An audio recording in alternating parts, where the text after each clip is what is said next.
Olá pessoal, estamos em mais um Viva Mais Saúde aqui na TV Porto Feliz, um jeito diferente de olhar a cidade. Eu sou o Raul Milaré, quiropraxista. Eu tive o prazer de ter sido convidado aí pelo Luiz para estar substituindo o Luiz. Infelizmente o Luiz não está podendo estar dando mais continuidade no quadro. E eu fui convidado, fui escolhido aí pelos produtores para estar dando continuidade ao Viva Mais Saúde, como hoje daí o entrevistador, não mais o entrevistado, né?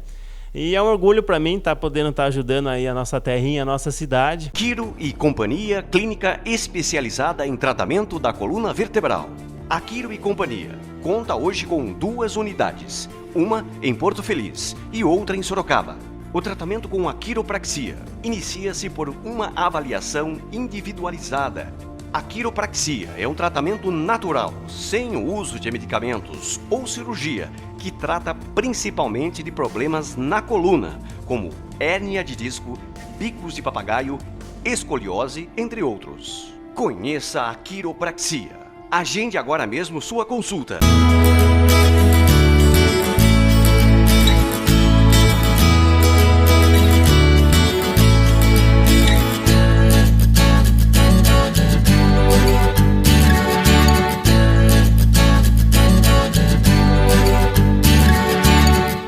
Hoje estou aqui com a doutora Natália, neurologista aqui de Porto Feliz. Para mim foi até uma surpresa saber que nós temos uma especialidade meio que tão rara na área da saúde aí aqui na nossa cidade. E eu gostaria que ela se apresentasse, por favor. Bem, eu sou a doutora Natália, eu sou médica neurologista, sou especialista em epilepsia e neurofisiologia e eu estou aqui na cidade há cerca de 1 ano. Eu vim convidada e comecei os atendimentos no centro de especialidades e agora estou atendendo também ali na Angiclin. E, na verdade, a maior parte do meu tempo eu passo em Campinas, da Unicamp, trabalhando com pacientes mais graves, hospitalares, e eu estava sentindo um pouco de falta também de atender neurogeral, de atender pacientes um pouquinho diferentes, e desse vínculo também com a comunidade. Então, eu acabei vindo para cá há cerca de 1 ano, e estou gostando bastante da cidade. A gente ainda está começando a fazer um ambulatório, então, assim, a demanda ainda está um pouquinho começando, mas está tendo bastante demanda já. É sempre difícil, né? Sempre assim mesmo, né? E a gente estava falando até um pouquinho off aqui, como que é a formação de um neurologista, doutora? Como que é o tempo de estudo, quanto tempo leva? Bem, tem a faculdade de 6 anos de medicina, né, que todos nós fazemos. Depois tem 3 anos de residência, então, no geral, as pessoas podem fazer os 3 anos ou podem optar por deixar esse tempo um pouquinho maior e se especializar em alguma doença ou em algum exame. No meu caso, eu optei por estender esse tempo, então eu fiz 1 ano de epilepsia e 1 ano de eletroencefalograma, que é um exame que a gente lauda. Depois disso, você tem a opção de começar a trabalhar ou você pode seguir para a área mais acadêmica. No meu caso, eu quis ficar numa universidade, então daí eu entrei para o mestrado, que acabou virando doutorado, e no momento eu estou no último ano do meu doutorado, espero terminar em breve. E grande parte do meu tempo, então, é com pesquisa, com ambiente acadêmico, mas eu gosto bastante de atender. Então, eu acabo atendendo a parte de reabilitação e a parte clínica aqui em Campinas. Então, a gente pode dizer que você é uma especialista em tratar epilepsia. Isso. Dentro da área da neurologia, que é uma área muito ampla, né? Mas, meio que especificamente, a epilepsia foi o que você meio que focou. A área da epilepsia, quando a gente faz 2 anos que é de neurofisiologia. Então, você acaba tratando doença do sono, epilepsia e doença neuromuscular meio que como um todo. Então, a gente faz uma especialização nesse todo. Daí, no meu doutorado, eu acabei escolhendo a área de epilepsia. O que você mais atende ou vê na sua prática clínica, no seu consultório, ou então no posto de saúde, no dia a dia? No dia a dia, a gente tem visto muita epilepsia, que, assim, apesar de parecer uma doença rara, é uma doença muito comum. Então, assim, cerca de 2% da população tem epilepsia. Então, assim, se você não conhece alguém com epilepsia, provavelmente é porque você não sabe que a pessoa tem. Certo. Porque, assim, cada 100 pessoas, duas vão ter. Então, assim, numa sala de aula, a chance de uma criança ter ou de um adulto ter é bastante grande. Só que tem um estigma social muito grande. Então, assim, essas pessoas não contam que tem, elas acabam se escondendo por conta desse estigma social. Uma certa vergonha, né, que não deveria existir, mas infelizmente acaba tendo, né? Principalmente em cidades menores, então assim, acaba que tem essa dificuldade da pessoa ter medo de sofrer sanção no trabalho, de ter algum problema de despedida e ter esse tipo de coisa. Então, assim, a gente atende os pacientes, mas grande parte deles acaba não contando, às vezes até para mesmo para a própria família que tem epilepsia.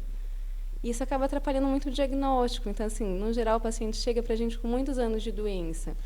E eu acho que talvez o grande grave da epilepsia, então, seria um diagnóstico meio tardio, né? Ou seja, demora muito para as pessoas procurarem uma ajuda específica, né? Porque, assim, na verdade, a maioria das epilepsias, elas não são generalizadas, que é o que a gente chama. Então, a população acha que a epilepsia é convulsionar e cair. Então, o paciente, às vezes, está tendo crises pequenas, está tendo apagõezinhos, está tendo alguma alteração, e ele mesmo acha que aquilo é uma ansiedade, que aquilo é um nervosismo, hipoglicemia, né? Não, desmaiei porque não comi, né? E foi só um desmaio, e assim, acaba não tendo um diagnóstico, e isso vai levando a lesões secundárias. Então, ele acaba chegando para a gente já com convulsões mais graves, já com uma epilepsia assim, super difícil de tratar, mas tem epilepsia, se você for ver, desde os 8 anos, 9 de idade, chega com 30, com 40, por conta desse medo que eles têm do diagnóstico mesmo. Né? Então, lógico que quanto mais cedo a gente está procurando tratar uma epilepsia, melhor será e mais fácil será. Os pacientes que são tratados cedo, a gente tem assim, estatísticas e estudos mostrando que de 10 pacientes tratados, de 7 a 8 ficam completamente livres de crise. Eles podem dirigir, podem ter vida normal, assim, não tem nenhuma alteração de vida. E conforme esse tempo vai passando, esse paciente vai ficando cada vez mais difícil de tratar. Então, às vezes, quando ele chega para a gente, ele está numa fase da doença onde tem que usar mais remédio, acaba tendo mais dificuldade de controlar essas crises. Né? Muito bom, excelente então, doutora. Então, estamos aqui na TV Porto Feliz, um jeito diferente de olhar a cidade, no programa Viva Mais Saúde. Voltamos já já. Ed Motors, há 13 anos vendendo veículos com qualidade e ótimo preço.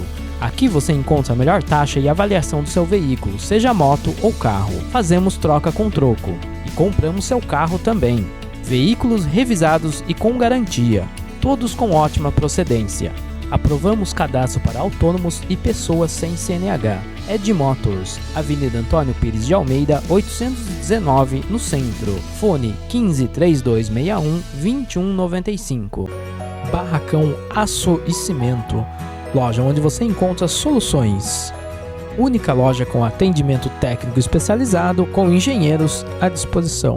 Agora com ferramentas para ferragem armada e estripadeira automática. Um único centro de distribuição para atendê-lo melhor e com mais rapidez. Além de preço e qualidade, somos a solução para a sua construção. Mais de 18 anos de tradição. Barracão. Super Bem Supermercados, variedade em hortifruti e sempre com ótimos preços. 2 lojas para melhor atendê-lo. Loja 1, Rua Daniel de Camargo Taborda, na Água Branca, com amplo estacionamento para seus clientes. Loja 2, Avenida Joaquim Floriano de Toledo, bem pertinho do centro da cidade. Super Bem Supermercados. Aqui você encontra sempre o melhor.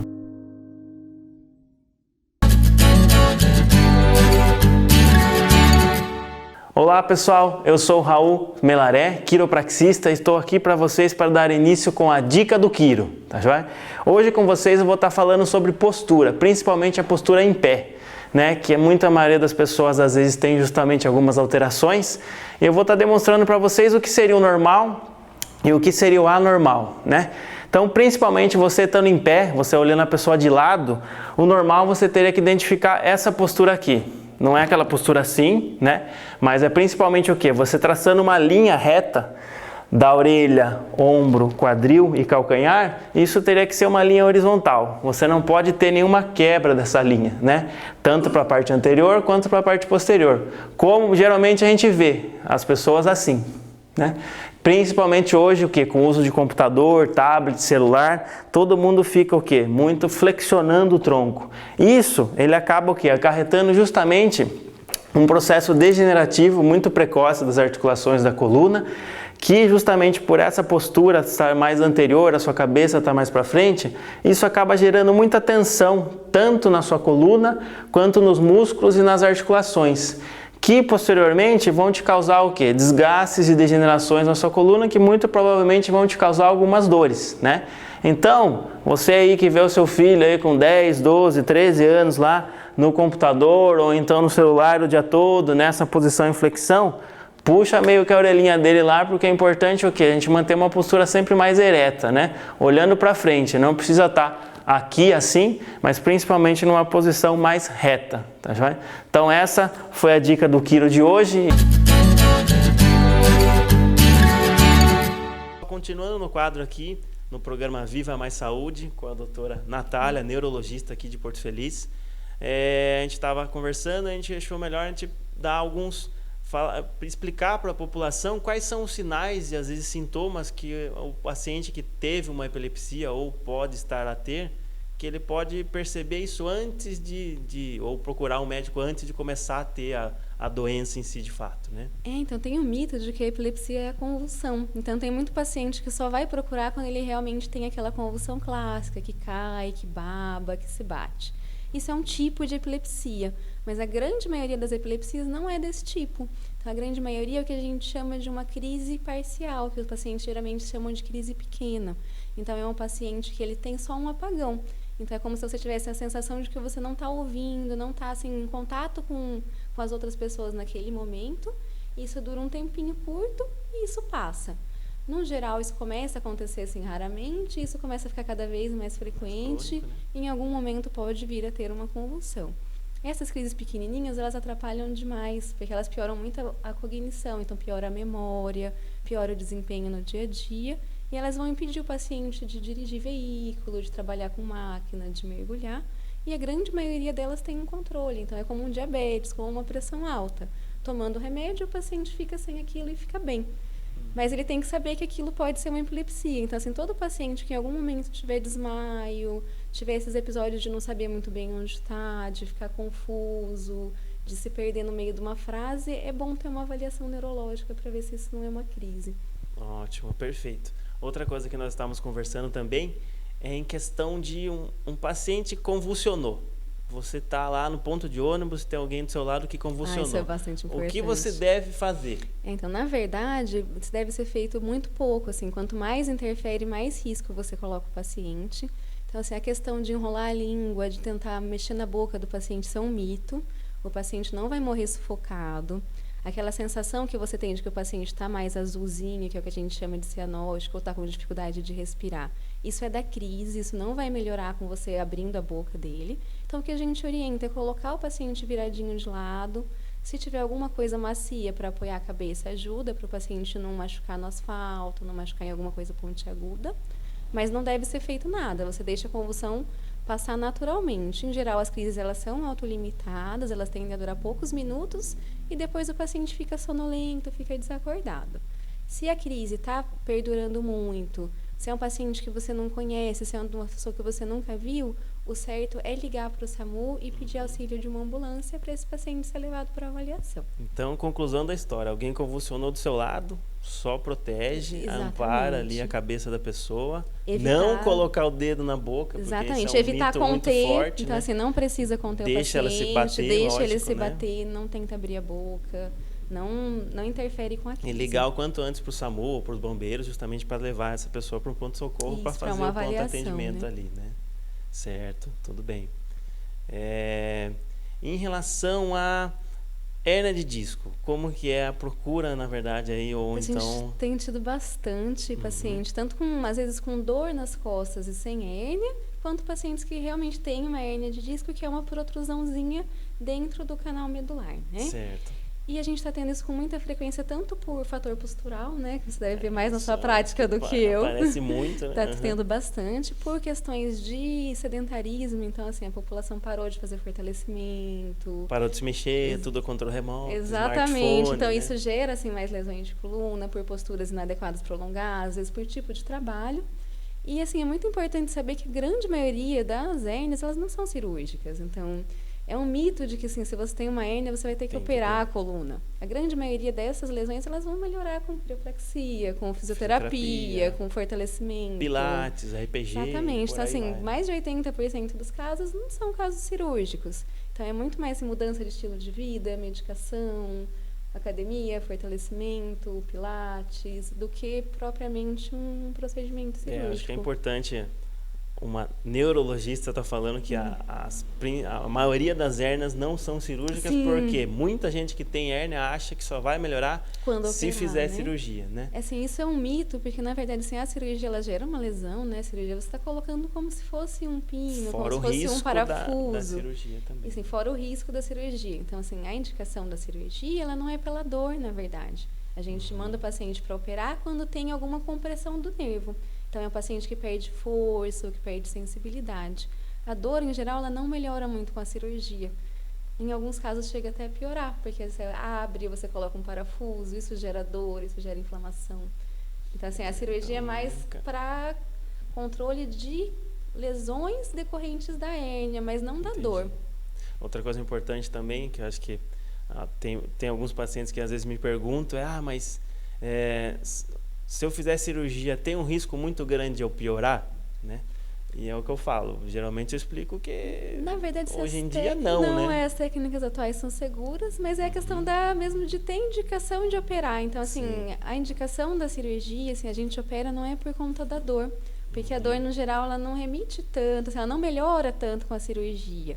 Então, assim, você melhora muito mais a dor com uma boa fisioterapia, com uma boa acupuntura, com uma boa quiropraxia do que com uma cirurgia. Mas e a própria medicação também, né? Também. Mas, assim, muitos pacientes acabam não sabendo disso. Então, eles acabam procurando a cirurgia enquanto teriam medidas mais simples que resolveriam o problema. Como eu digo, cirurgia em último caso, né? Exatamente. Você tentou de tudo, não melhorou, aí a gente passa a pensar no procedimento cirúrgico. E para aqueles casos que realmente tem uma compressão de nervo, assim, parou de sentir a perna, ou parou de mexer a perna, assim, para casos mais graves. Né? Mais graves e mais severos ali, né? Dentro da epilepsia, queria citar mais alguma coisa, doutora?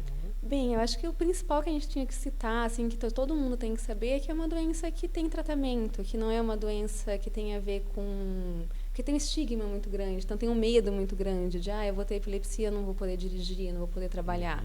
Então, assim, a maioria dos pacientes tem vida completamente normal. Você vai tomar um remédio como quem tem pressão alta toma, como quem tem diabetes toma, e o controle das crises é muito bom. Para os pacientes que às vezes têm crises que não controlam, assim, não perder a esperança, procurar um centro grande. Hoje em dia a gente tem muita opção cirúrgica, a gente tem muitas opções diferentes de tratamento que não existiam anos atrás. Então, assim, se você já tentou de tudo e ainda está tendo crise com remédio, procura um especialista nisso, procura um centro grande, porque às vezes você pode ter um caso que é cirúrgico, ou pode ter um caso que pode ir para alguma terapia alternativa. A cirurgia, no caso da epilepsia, como que é feita, doutora? Que eu nunca... Na verdade, sim, a cirurgia de epilepsia, a indicação é pelo paciente individual. Então, a gente faz uma avaliação que é bem grande, assim, bem demorada, com ressonância, com exames funcionais de como o cérebro funciona, com avaliação de psicólogo para ver se aquela área tem área de linguagem, se aquela área vai ter alguma sequela caso a gente mexa. Registra esse paciente, então o paciente fica internado, faz um exame que fica com eletro contínuo na cabeça, registra essa crise e a gente vê exatamente de onde ela está surgindo.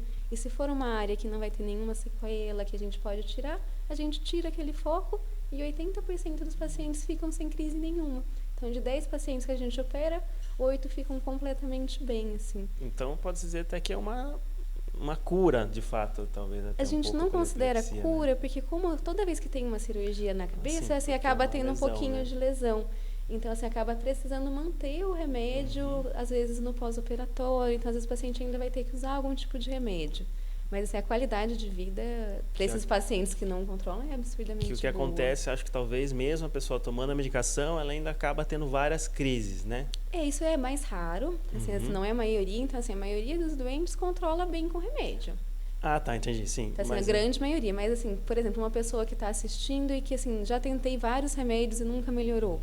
Não quer dizer que você não tem nenhuma outra opção. Você tem a opção de cirurgia, que é uma opção boa. Você tem outras terapias que podem melhorar isso. Tem como, lógico, antes de querer precisar, lógico, de uma cirurgia, ele está optando por uma medicação. Lógico que, com certeza, quanto mais cedo o diagnóstico, o tratamento melhor medicamentoso vai ser melhor para esse paciente. E não só pelas crises, né? Assim, principalmente na infância. Então, a criança que ela não é tratada, ela tende a ter notas mais baixas, a ter um QI mais baixo, a ter um desempenho ruim.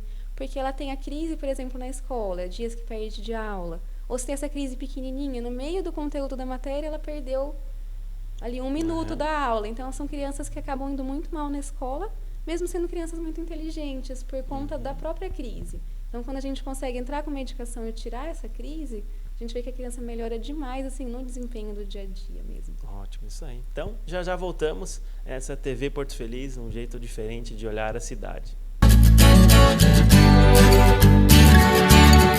Você não sabe, mas o seu carro se parece com você. Conheça a Funicar Autopeças e Acessórios, a melhor e mais completa loja de autopeças da região. Só aqui você encontra a maior variedade em peças mecânicas, acessórios e acabamentos das melhores marcas pelo melhor preço. Tudo à pronta entrega. Equipe o seu carro e impressione a galera. A Funicar tem a solução ideal para cada estilo. Rua João Marinoni de Camargo, 353 Vila Martelli, em Porto Feliz. Ou pelo site. Funicar, o seu carro com a sua cara. Recanto do Lazer, lugar gostoso, aconchegante e descontraído. O Recanto do Lazer oferece acomodações, salão de jogos, piscina, churrasqueira, campo de futebol e um espaço totalmente adaptado para seus momentos de conforto e diversão. Deixe o estresse e a preocupação da vida cotidiana de lado e venha desfrutar de momentos fantásticos. Entre em contato conosco e agende hoje mesmo uma visita. Recanto do Lazer. Precisando construir ou reformar? Venha agora mesmo para Gibel Materiais de Construção. Do alicerce ao acabamento. 20 anos de tradição, preço e atendimento. Tudo em até 10 vezes no cartão.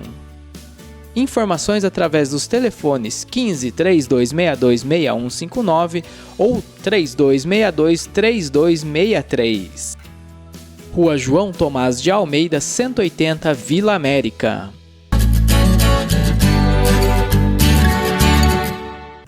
Olá pessoal, sou Marcela Roma, nutricionista, e hoje estou aqui para trazer mais algumas dicas de saúde para vocês. E o tema de hoje será: exagerou no açúcar? Trago 4 práticas infalíveis para ajudar a contornar essa situação.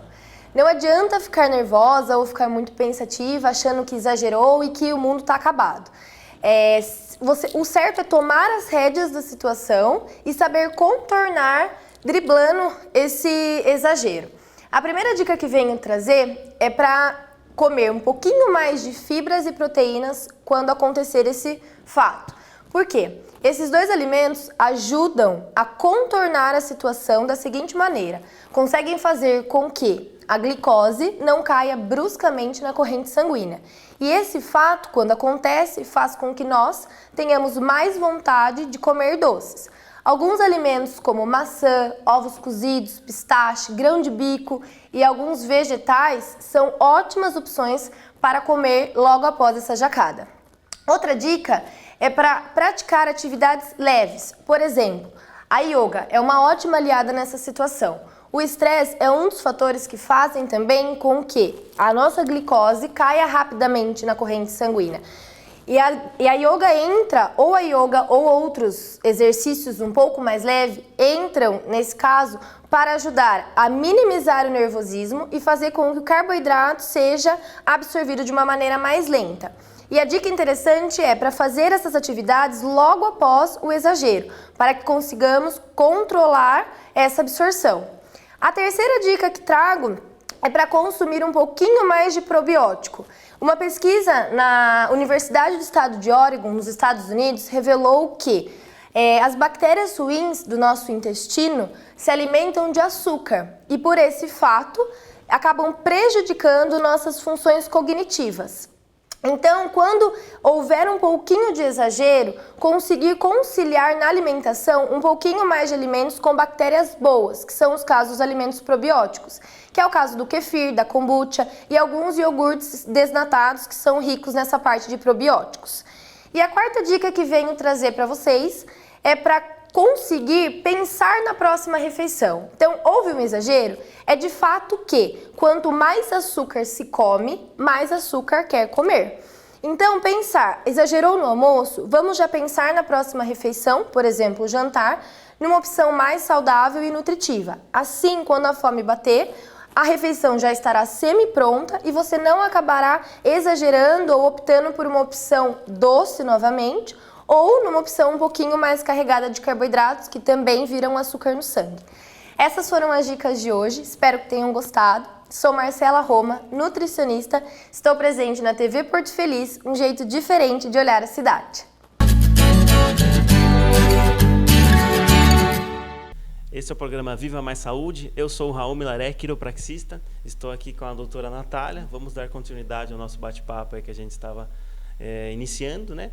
E eu acho que é importante a gente falar sobre um tema que talvez muita gente conheça alguém que tem em casa ou algum avô, de Alzheimer e Parkinson, né? É uma das doenças aí que afeta muita gente também, principalmente idosos aí, né? Gostaria que a doutora desse para a gente uma... São doenças que estão cada vez mais comuns, né? Assim, a população, assim, todo mundo está envelhecendo, assim, por mais cuidados, assim, a gente está tendo mais idosos. E esses idosos são o grupo que tem mais risco de ter essas doenças, né? Então, assim, vou falar primeiro do Alzheimer, que eu acho que é uma doença mais frequente. A cada ano, a gente tem mais ou menos 100 mil diagnósticos de Alzheimer novos no país. Então, assim, é uma coisa bem frequente. Quanto maior a idade da pessoa, maior o risco de desenvolver a doença. Então, por exemplo, entre os 60 e 80 anos, esse risco aumenta 5 vezes. Então, assim, quanto mais idade, maior esse risco vai se tornando.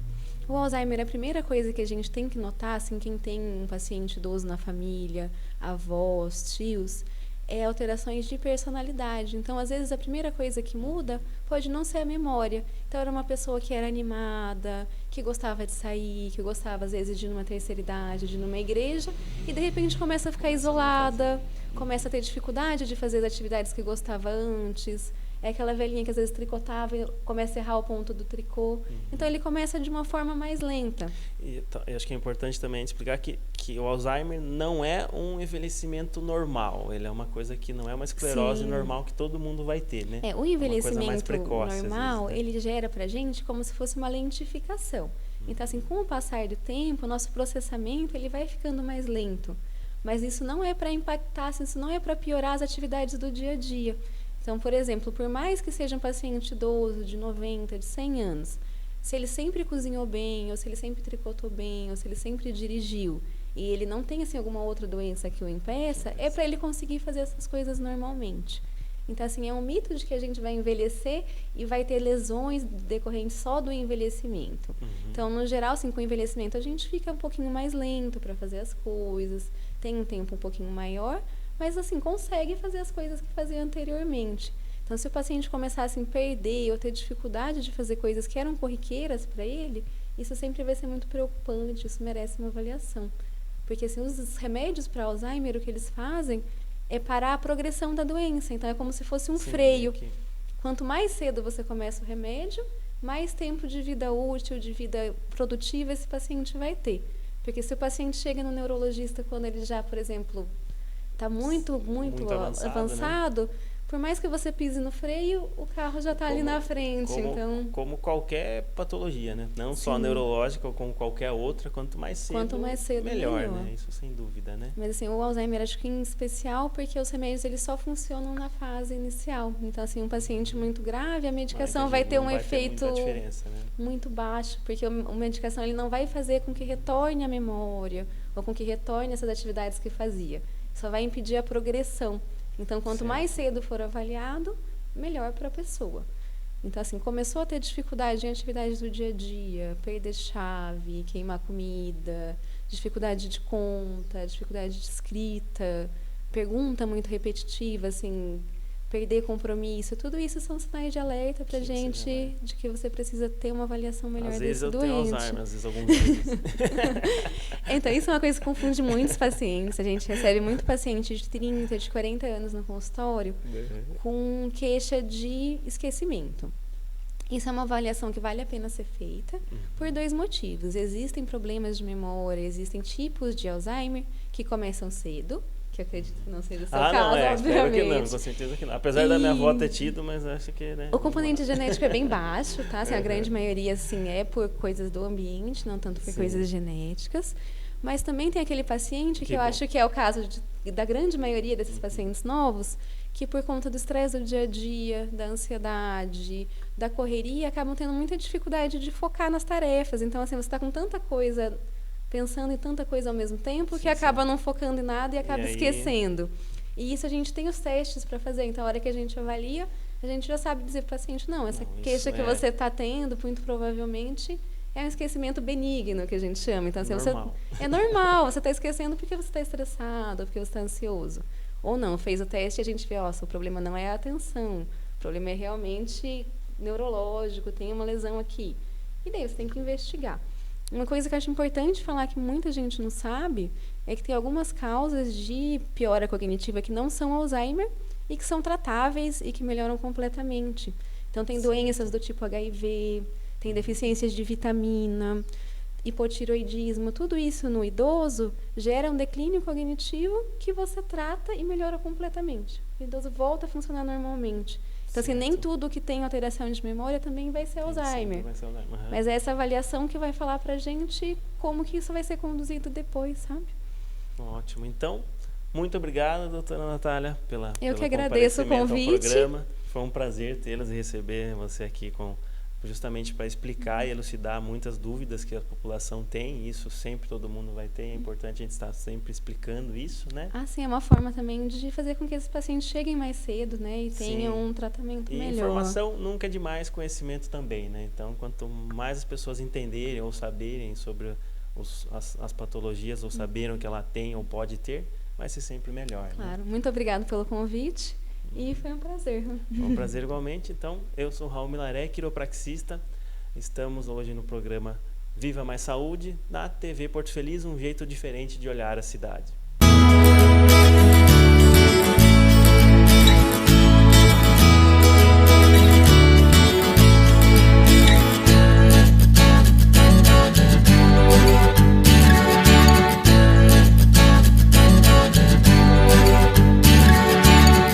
A LL Piscinas e Jardins está no mercado há mais de 10 anos como prestadora de serviço. Trabalhamos com construção de piscinas em alvenaria, vinil e fibra, em parceria com a Líder Piscinas, especializada também em alta tecnologia em aquecimento solar, tanto para piscinas como para residências. Trabalhamos ainda com uma completa linha de produtos de limpeza doméstica. A LL Piscinas e Jardins também tem uma parceria com a Forte Jardim, que atende as donas de casa. Avenida Getúlio Vargas 270, no bairro Bambu.